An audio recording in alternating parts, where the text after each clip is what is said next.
नमस्कार दोस्तों, उम्मीद है कि आप सब अच्छे होंगे। दोस्तों आज मैं एक बहुत ही इम्पोर्टेंट टॉपिक के ऊपर आपसे बात करने वाला हूं कि आरएस का जो सिलेबस है ना उसको किस प्रकार से हम समझे। बहुत सारे स्टूडेंट्स जो नए तैयारी करने वाले होते हैं या फिर जो उनको तैयारी करते हुए कुछ समय हो चुका, उनको भी ये बहुत बार डाउट ये रहता है कि हम जो सिलेबस है ना उसको किस प्रकार से समझे।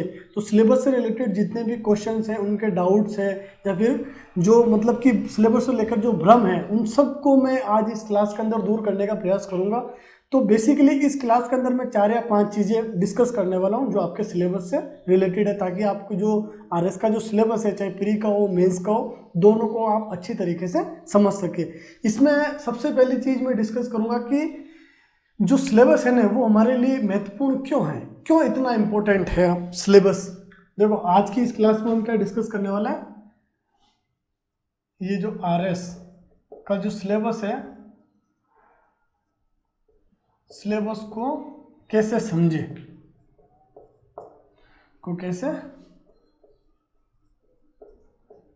ये चीज आज की क्लास के अंदर और सबसे इम्पोर्टेंट चीज है। इस चीज को हम डिस्कस करने वाले हैं। इसके अंदर मैं क्या क्या चीज आपसे डिस्कस करने वाला हूँ जो कि आपके डाउट या क्वेश्चन से रिलेटेड है, वो आप देखना कि ये जो है ना, जो सिलेबस जो है वो इतना महत्वपूर्ण क्यों है, यानी कि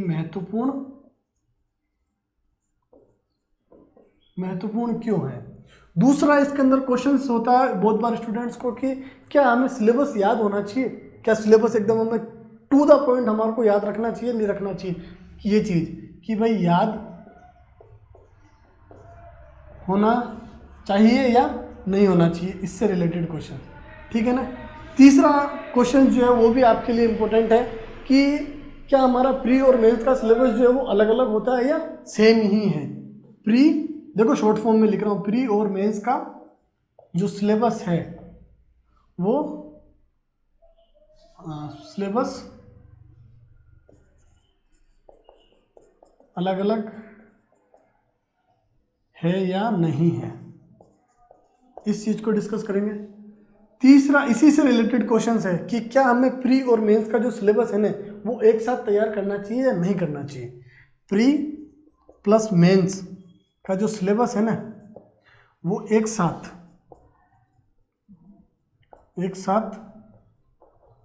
तैयार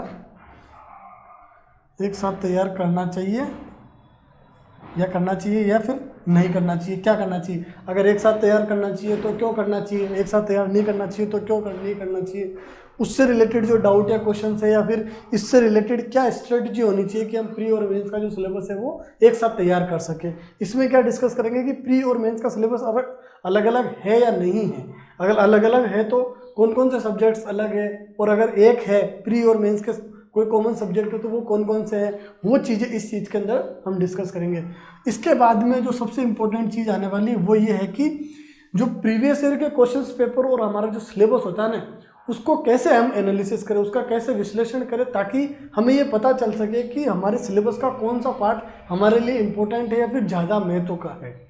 कहने का मतलब ये है कि जब सिलेबस और प्रीवियस ईयर क्वेश्चंस पेपर दोनों को जब मिला के आप एनालिसिस करते हो ना, दोनों को समन्वित रूप से जब आप देखते हो ना, तब आपको पता चलता है कि आपके सिलेबस का कौन सा पार्ट्स जो है वो आपके लिए इम्पोर्टेंट है या कौन सा भाग जो आपके लिए इम्पोर्टेंट नहीं है। वो चीज़ इसके अंदर डिस्कस करेंगे, यानी कि सिलेबस और प्रीवियस ईयर के क्वेश्चंस पेपर है ना उनका एनालिसिस,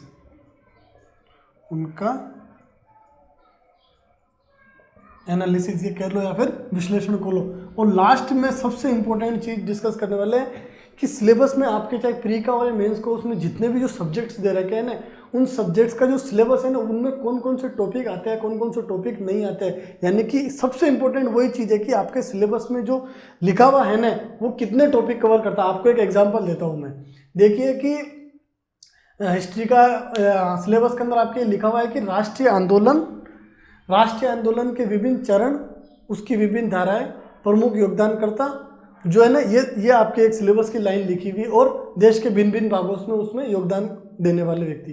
तो अब आपको पता है राष्ट्रीय आंदोलन का जो टॉपिक है ना वो 1885 में कांग्रेस की स्थापना है ना वहाँ से शुरू होता है। 1885 से लेकर 1947 तक जब भारत आज़ाद हुआ था ना, वहाँ तक जो है वो राष्ट्रीय आंदोलन का जो है वो चीज़ कवर होती है। देखो एग्जैक्ट आपके सिलेबस के अंदर वो लाइन क्या लिखी हुई है वो मैं आपको पढ़ के बताता हूँ।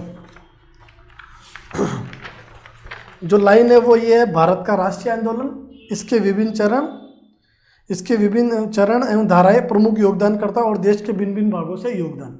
अब इसमें 1885 में कांग्रेस की स्थापना से लेकर राष्ट्रीय आंदोलन की शुरुआत होती है, 1947 तक राष्ट्रीय आंदोलन वाला टॉपिक है। तो अब इतना पूरा इतिहास केवल 2 लाइन आपके सिलेबस में लिख रखा है, जिसमें लगभग 60 या 62 साल का इतिहास आपको पढ़ना है। तो कौन कौन से टॉपिक ये जो लाइन है वो कौन कौन से टॉपिक कवर करती है, या फिर कौन कौन से टॉपिक आपको इसके अंदर पढ़ने चाहिए, वो चीज़ सबसे इंपॉर्टेंट चीज़ है।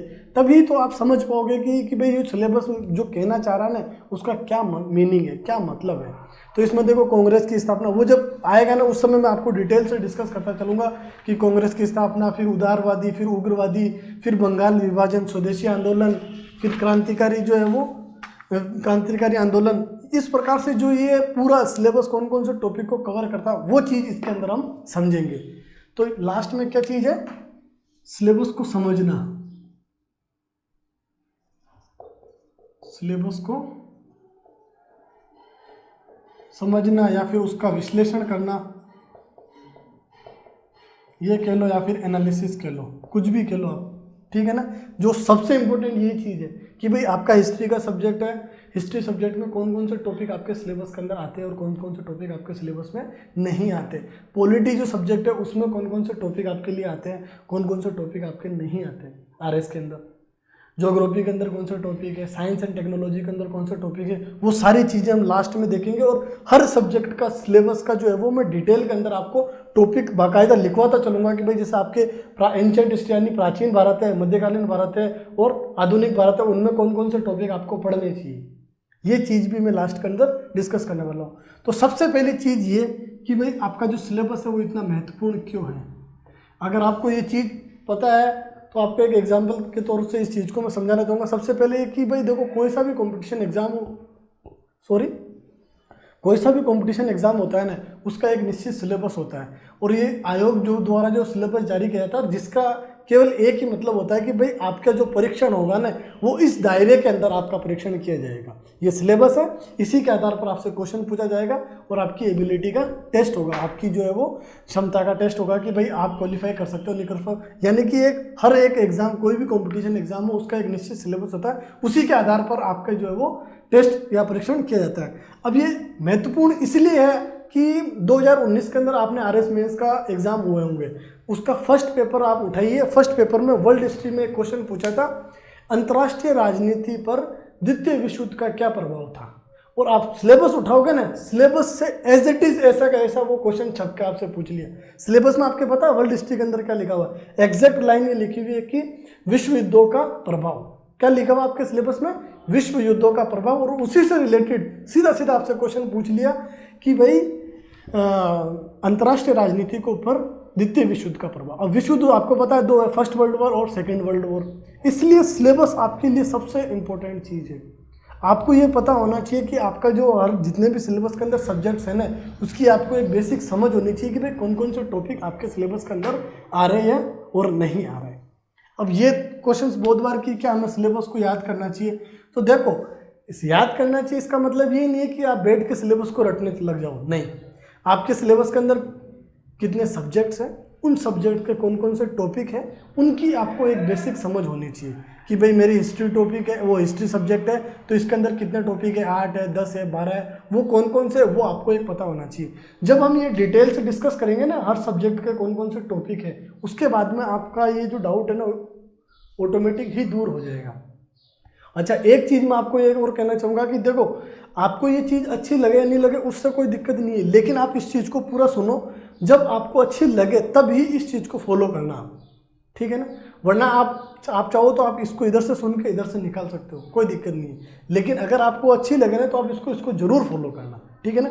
पहला क्वेश्चन कि भाई महत्वपूर्ण क्यों, क्योंकि बहुत बार एग्जाम के अंदर क्वेश्चन सीधा डायरेक्ट जो है वो सिलेबस से ही उठ के पूछ लिया जाता है, एज इट इज सिलेबस की लाइन ही पूछ ली जाती है। जैसे आपको 2019 का लेटेस्ट आप मैंने एक एग्जांपल दिया, याद होना चाहिए बिल्कुल, ताकि आप प्रीवियस ईयर के जब क्वेश्चन पेपर देख रहे हो, बहुत बार स्टूडेंट्स के मन में डाउट होता है कि यार ये जो क्वेश्चन पूछा है आउट ऑफ सिलेबस है।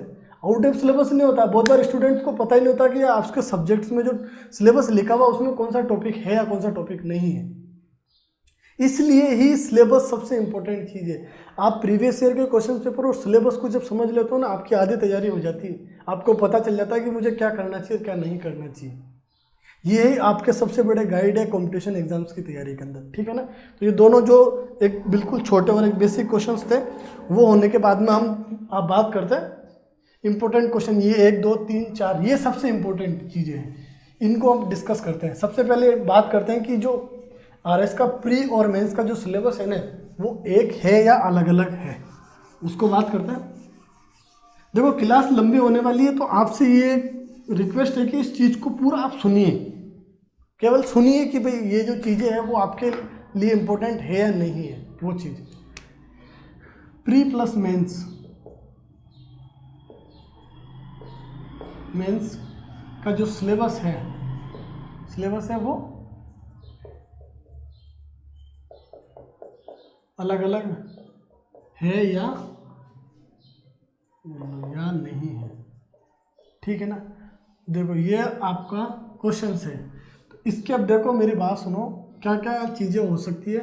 आप एक लिस्ट बना लीजिए, इस चीज़ को आप चाहो तो नोट भी कर सकते हो, ठीक है ना। आपके केवल मेंस के अंदर कौन कौन से सब्जेक्ट है, केवल प्री के अंदर कौन सा सब्जेक्ट है, और कॉमन आपके कौन सा सब्जेक्ट है, यानी जो दोनों में समान रूप से है। तो सबसे पहले बात करते हैं कॉमन की। कॉमन या फिर जो समान सब्जेक्ट है, इसके अंदर देखो सबसे पहला आता है हिस्ट्री, फिर आता है पॉलिटी, पॉलिटी यानी राज्य व्यवस्था, इतिहास, ज्योग्राफी यानी भूगोल, ठीक है, science and technology, science and technology हो गया।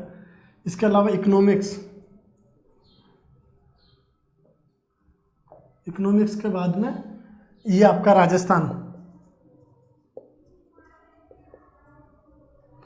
देखो राजस्थान की हिस्ट्री, राजस्थान की पॉलिटी, राजस्थान की ज्योग्राफी और राजस्थान की इकोनॉमिक्स। ये राजस्थान कहने का मतलब है कि वो चारों चीज़ें इसके अंदर इंक्लूड है, ठीक है ना। राजस्थान और करंट अफेयर्स, करंट अफेयर्स हो गया ना। ये जो है आपके कॉमन सब्जेक्ट्स हैं, जो आपके प्री के अंदर भी पूछे जाते हैं और आपके मेंस के अंदर की भी आपसे पूछे जाते हैं। History, geography, economics, polity, Rajasthan, science and technology और करंट अफेयर्स। ये आपके किस किस के अंदर है, प्रीलिम्स प्लस मेंस दोनों के अंदर।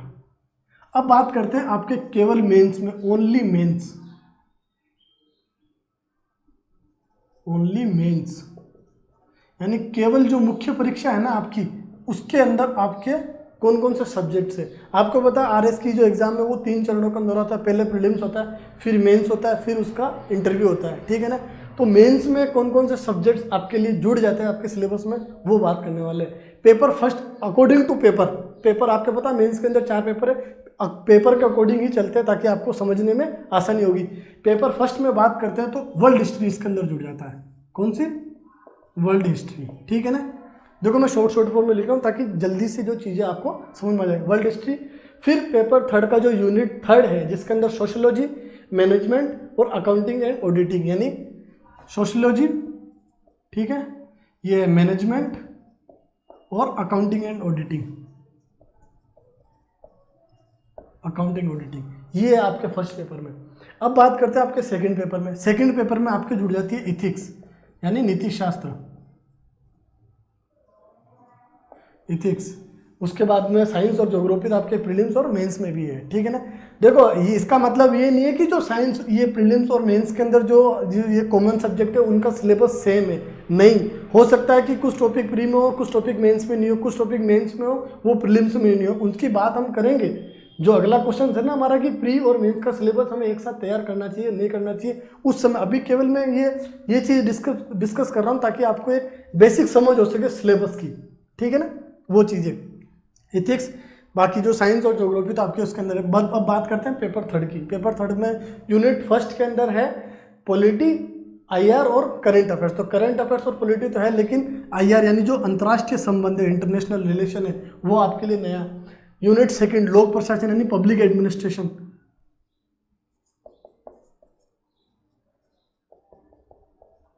लोक प्रशासन। फिर पेपर थर्ड का यूनिट थर्ड जो है वो पूरा कौन कौन सा, sports and yoga, sports and yoga. इसके बाद में ये लॉ यानी विधि। ये लो, मैं आप कंफ्यूज हो जाता हूँ कि हिंदी में लिखूँ इंग्लिश में लिखूँ क्या, तो आपको कोई प्रॉब्लम तो नहीं है ना हिंदी इंग्लिश के अंदर, क्योंकि ये तो सिलेबस के अंदर एक बेसिक चीज़ है। स्पोर्ट्स एंड खेल एंड योगा, लॉ, विधि, और इसके बाद में जो है व्यवहार यानी बिहेवियर।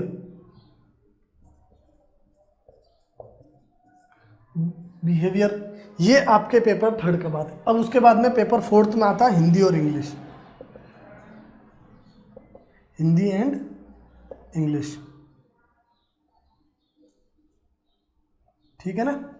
ये आपके ओनली मेंस के सब्जेक्ट्स है जो आपके प्रीलिम्स में कोई मतलब नहीं है। वर्ल्ड हिस्ट्री हो गया, सोशियोलॉजी यानी समाजशास्त्र, मैनेजमेंट यानी प्रबंधन, अकाउंटिंग ऑडिटिंग यानी ये लेखांकन और अंकेक्षण, इथिक्स यानी नीतिशास्त्र, IR अंतर्राष्ट्रीय संबंध यानी जो अंतर्राष्ट्रीय संबंध हो गया, IR इंटरनेशनल रिलेशन, लोक प्रशासन public administration, sports and yoga खेल एवं योगा, ये लॉ विधि, व्यवहार, बिहेवियर, हिंदी और इंग्लिश, ये आपके ओनली मेंस के अंदर है।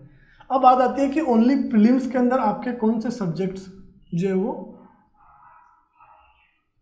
है। ओनली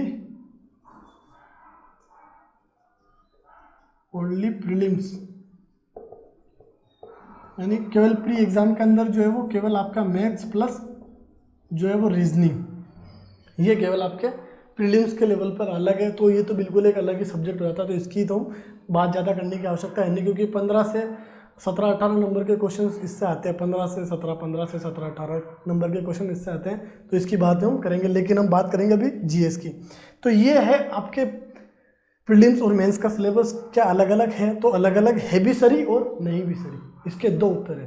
क्योंकि कुछ सब्जेक्ट्स जो है वो हमारे कॉमन है, जो प्रीलिम्स में भी है और मेंस में भी है।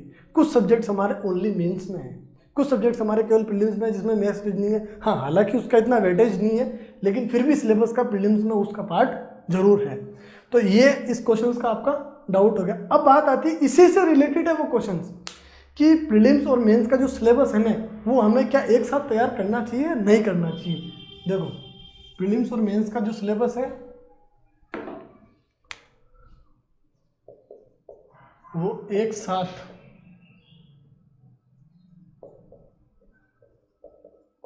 तैयार कैसे करें, या फिर करें या नहीं करें। देखो, इसमें मेरी ये राय है कि आपको प्रीलिम्स और मेंस का जो सिलेबस है ना, वो एक साथ तैयार करना चाहिए, और वो कैसे करना चाहिए, उसकी क्या रणनीति होनी चाहिए, वो मैं आपसे डिस्कस करने वाला हूँ। उसको ध्यान से आप समझ लेना कि किस प्रकार से आप जो है वो कि सिलेबस की समझ और उस सिलेबस को तैयार करने की रणनीति कैसे बना सकते हो। देखो, ये आपके कॉमन सब्जेक्ट्स है, इसकी बात आप बाद में करेंगे। सबसे पहले बात करते हैं अपन केवल जो ओनली मेन जो सब्जेक्ट है ना उनकी। इसमें भी ये हिंदी और इंग्लिश जो सब्जेक्ट है ना, इसको 2 मिनट के लिए आप भूल जाइए, साइड में रखिए, कि केवल बात हो रही है world history, sociology, management, accounting auditing, ethics, IR, लोक प्रशासन, sports and yoga, law and व्यवहार वाले टॉपिक। इसमें से स्पोर्ट्स एंड योगा, लॉ, व्यवहार, अकाउंटिंग ऑडिटिंग, सोशियोलॉजी, मैनेजमेंट, ये बिल्कुल छोटे छोटे सब्जेक्ट्स हैं। तो मान लीजिए कि देखो, एक चीज़ आपको एक स्पष्ट रूप से आपको ध्यान रखनी है, वो क्या है, वो ये है कि RS की जो तैयारी है ना, वो आप 3 से 4 महीने 6 महीने, जब आपका एग्ज़ाम को फॉर्म निकला, आपने फॉर्म भरा और तैयारी आपने करना शुरू करी और आपने प्रीलिम्स दिया, मान लीजिए कि आपका प्रीलिम्स हो चुका है, ठीक है ना। तो प्रीलिम्स होने के बाद में आप मेंस की तैयारी नहीं कर पाओगे। इसलिए आपको ये 100 में से 100% निश्चित करना है कि एग्ज़ाम आप जब RS की तैयारी करना शुरू करते हो ना, तो 1 से 1.5 साल की सीरियस तैयारी होनी चाहिए। देखो, ये चीज़ डिस्कस करने से पहले कुछ कॉमन चीज़ें वो मैं आपको बता देता हूँ। 1 से 1.5 साल की आपको सीरियस तैयारी करनी चाहिए, जिसमें आप रोज़ कम से कम 7 से 8 घंटा बैठ के पढ़ सको, क्योंकि स्टेट लेवल का सबसे ऊंचा एग्ज़ाम है और सबसे ऊपरी एग्ज़ाम है, ठीक है ना। और ऐसे मजाक की बात नहीं है, क्योंकि देखो मेरी बात सुनो, सीरियस तैयारी करनी पड़ती है। ये कहने का केवल एक ही बात है कि सीरियस तैयारी करनी है, और वो तैयारी 1 से 1.5 साल की होनी चाहिए। ठीक है ना। अब बात करते हैं इनकी कि मान लीजिए कि आपने आज से तैयारी करना शुरू कर दी, तो शुरुआत जब आपकी तैयारी के जो शुरुआती 3 से 4 महीने हैं ना, 3 से 4 महीने, उस 3 से 4 महीने में आप ये केवल जो ओनली मेंस वाले जो सब्जेक्ट्स हैं उनको पढ़िए। वर्ल्ड हिस्ट्री हो गया, sociology, management, accounting, auditing, ethics, ये जो जितने भी सब्जेक्ट हैं ना, केवल हिंदी इंग्लिश को छोड़ के 3 से 4 महीने जितना आपको समय लगे इनको पढ़िए अच्छे से और इनके नोट्स बना के रख दीजिए, ठीक है ना। इनको उसके बाद में आपको छेड़ने की आवश्यकता नहीं है। फिर आपको आ जाना है किसके ऊपर, ये जितने भी सब्जेक्ट्स हैं, चाहे भले 3 महीने में कवर हो, 4 महीने में कवर हो, जितना भी आपको टाइम लगे, इन सब्जेक्ट्स को आपको करना है विदाउट हिंदी और इंग्लिश को। क्यों हिंदी और इंग्लिश को विदाउट आपको करना है, उसका रीज़न ये है कि हिंदी और इंग्लिश में बहुत सारे टॉपिक ऐसे फैक्चुअल टॉपिक है जिनको आपको रोज़ साथ में लेके चलना होगा। तो आप क्या कीजिए कि आपका पढ़ाई का जो शेड्यूल है ना, उसमें 1 घंटा ऐसा डिसाइड कीजिए जिसमें आप हिंदी और इंग्लिश के कुछ टॉपिक आप पढ़ सको। क्योंकि देखो बहुत सारे टॉपिक जैसे पर्यायवाची हो गया, विलोम शब्द हो गया, उपसर्ग हो गया, प्रत्यय हो गया, वाक्यांश के लिए एक शब्द हो गया, तो बहुत सारे ऐसी जो फैक्चुअल टॉपिक हैं जिनको आप केवल किस प्रकार से तैयार कर सकते हो, बार बार देख के, रोज बार बार जब उनको देखोगे, देखो रटना किसी चीज़ का सॉल्यूशन नहीं है। तो जब इन सब्जेक्ट को आप बार बार देखोगे ना, तो ये सब्जेक्ट्स आपके साथ रहना शुरू हो जाएंगे, ये टॉपिक जो है ना वो आपके साथ रहना, आपको याद होना शुरू हो जाएंगे। और इसी प्रकार से इंग्लिश के अंदर है, एंटोनिम्स हो गया, सिनोनिम्स हो गया, वन वर्ड सब्स्टिट्यूशन हो गया, जो फैक्चुअल चीज़ें। फिर उसके बाद में जो पैराग्राफ राइटिंग और जो प्रैक्टिस वाली चीज़ें ना, वो प्रीलिम्स के बाद में आपके पास इतना इनफ टाइम बचेगा कि आप जैसे ऐसे राइटिंग हो गया, पैराग्राफ राइटिंग हो गया, लेटर राइटिंग हो गया, जो भी हिंदी और इंग्लिश के जो प्रैक्टिस वाले क्वेश्चंस हैं उनको आप प्री के बाद में आराम से कर सकते हो। और ये जो कुछ टॉपिक जो फैक्चुअल टॉपिक है उनको लिए आप रोज निश्चित समय बनाइए और उनको साथ लेके चलिए। तो ये तो बात होगी आपका शुरुआती जो पढ़ाई का, आप आरएस की तैयारी करने का आपने मन बना लिया, तो शुरुआत में आप ये ओनली मेंस वाले जो सब्जेक्ट्स हैं ना उनको तैयार करके बिल्कुल साइड में रख दीजिए विथ नोट्स के साथ में, ठीक है ना। फिर आइए आप इन जो कॉमन सब्जेक्ट्स हैं, ये आपके सिलेबस का लगभग 70%, मैं कह सकता हूँ कि 70% पोर्शन आपका कवर करते होंगे, 70 या 65% पोर्शन, क्योंकि history, polity, geography, economics, science and technology, Rajasthan and current affairs. Current affairs बहुत सारे, इकोनॉमिक्स से रिलेटेड भी करंट अफेयर्स होता है, ठीक है ना, साइंस एंड टेक्नोलॉजी से रिलेटेड भी करंट अफेयर्स होता है। तो करंट अफेयर्स भी एक मेजर सब्जेक्ट है जो प्रीलिम्स में भी आता है और आपके मेंस में भी आता है, कॉमन है वो, ठीक है ना। बस हाँ ये है कि उसका पढ़ने का तरीका थोड़ा बदल जाता है मेंस के लेवल पे, क्योंकि वहाँ पर जो है क्वेश्चंस लिखना पड़ता है, और वहाँ अपन को केवल जो दिए हुए हैं ना 4 ऑप्शन, उसमें से किसी एक को छांटना नहीं होता है। इसलिए थोड़ा यहाँ पर करंट अफेयर्स आपको अच्छे से पढ़ना पड़ता है, किसी इशू के ऊपर आपको पढ़ना होता है, ठीक है ना। तो ये जो कॉमन सब्जेक्ट्स हैं ना, ये जब आपके 3 से 4 महीने में जितने भी समय में आपका ये सब्जेक्ट्स कवर हो जाए, फिर आप उठा लीजिए इन सब्जेक्ट्स को, ठीक है ना। फिर इन सब्जेक्ट्स को आप पढ़ना शुरू कर दीजिए। जब भी आपका फॉर्म आए आप फॉर्म डालिए, ठीक है, और एग्ज़ाम देखाइए एकदम धुआंधार तरीके से जाके, ताकि क्या है कि ये हिस्ट्री, पॉलिटी, ज्योग्राफी और ये जो कॉमन सब्जेक्ट्स हैं ना, इनको आप इनफ टाइम के अंदर अच्छे से तैयार कर सको विथ नोट्स के साथ। ये बात है इस तरीके से तैयार करने की। अब बात आती है कि भाई वो जो ओनली प्रीलिम्स वाली चीज़ है, तो उनको, तो ये जो मैथ्स और रीजनिंग वाले जो है ना, आपको पता है कि आपके 150 क्वेश्चन आते हैं। 150 क्वेश्चन में से 15 से क्वेश्चन लेके 17 क्वेश्चन या 18 क्वेश्चन जो है वो आपके मैथ्स रीजनिंग के क्वेश्चन आते हैं। तो प्रीलिम्स के 2 महीना पहले आप उठाइए और 1 आध घंटा जो है वो डेली प्रैक्टिस करना है इसकी शुरू कर दीजिए, ताकि आपका ये सब्जेक्ट कवर हो जाए। और जब आपका मेंस आ जाए फिर इसको उठाइए वापस, इसका कीजिए रिवीजन और इनका भी कीजिए रिवीजन, और सबसे ज़्यादा जोर दीजिए आपकी आंसर राइटिंग प्रैक्टिस के ऊपर। क्योंकि इस बार का जो मेंस का एग्ज़ाम हुआ ना, जिन स्टूडेंट्स की आंसर राइटिंग प्रैक्टिस के अंदर बहुत अच्छी कमांड थी, आंसर राइटिंग क्वेश्चंस उनका अच्छा था, उनका जो है वो इस बार का मेंस में उनको कोई प्रॉब्लम नहीं होगी। क्योंकि इस बार के जो क्वेश्चंस हैं ना वो ज़्यादा एनालिटिकल पूछे, विश्लेषणात्मक क्वेश्चन ज़्यादा पूछे, कॉन्सेप्चुअल क्वेश्चन ज़्यादा पूछे। और वो कॉन्सेप्ट जो होते हैं ना, अपन केवल फैक्ट याद करके नहीं कर सकते, चीज़ों की हमें बेसिक समझ जब हो जाती है ना, और उसके ऊपर हमारी आंसर राइटिंग हो जाती है, तो हम मेंस में अच्छे से जो है वो आंसर को फ्रेम कर सकते हैं। ये चीज़ कि जब प्रीलिम्स के 2 महीने रहे तो उस चीज़ को कर लिए, क्योंकि कॉमन सब्जेक्ट आप पढ़ ही रहे हो। ये आपके प्रीलिम्स में पूरी चीज़ें ये आई, केवल प्रीलिम्स में आपके क्या जुड़ेगी, ये और केवल ये। तो 2 महीने पहले ये, क्योंकि ये तो आप पहले से पढ़ ही रहे हो, ठीक है ना। और जब आपका प्रीलिम्स खत्म हो जाए, आप आंसर मिला लिया कि भाई हाँ मेंस हो जाएगा, फिर आप इन दोनों को जोड़ के पढ़ते रहिए, इनका जो है वो रिवीजन करते रहिए, ठीक है ना, और आंसर राइटिंग करते रहिए। इस प्रकार से आपको सिलेबस को तैयार करने की आपकी रणनीति होनी चाहिए अकॉर्डिंग टू मी, ठीक है ना। ये हो गया आपका प्रीलिम्स और मेंस का जो सिलेबस है वो एक साथ कैसे तैयार करें। अब बात करते हैं कि आपका जो सिलेबस है ना और जो आपके प्रीवियस ईयर के क्वेश्चंस पेपर है वो उन दोनों का आपको कैसे एनालिसिस करना है, या वो दोनों जो है वो आपके तैयारी के लिए कितने इंपॉर्टेंट है, कैसे वो आपस के अंदर जुड़े हुए हैं, उसकी बात करते हैं। इसको मैं मिटा देता हूँ ताकि आप समझ सके कि आपका सिलेबस के अंदर जो है ना कौन सा सब्जेक्ट जो है वो आपके लिए ज़्यादा इम्पोर्टेंट है, कौन सा सब्जेक्ट जो है वो आपके लिए इम्पोर्टेंट नहीं है या कम इम्पोर्टेंट है। इम्पोर्टेंट ये तो नहीं कह सकते कि नहीं है, लेकिन कम इम्पोर्टेंट है, उस सब्जेक्ट्स के कौन से टॉपिक जो है वो कम इम्पोर्टेंट है, वो चीज़ डिस्कस करते हैं।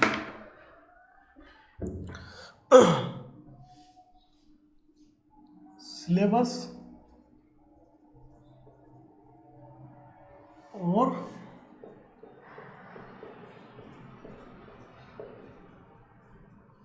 प्रीवियस ईयर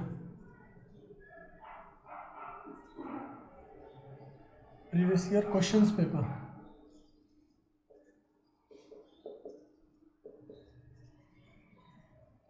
आपको एक प्रीलिम्स का जो है ना, प्रीलिम्स के क्वेश्चंस पेपर का उदाहरण लेके मैं इस चीज़ को समझाऊंगा।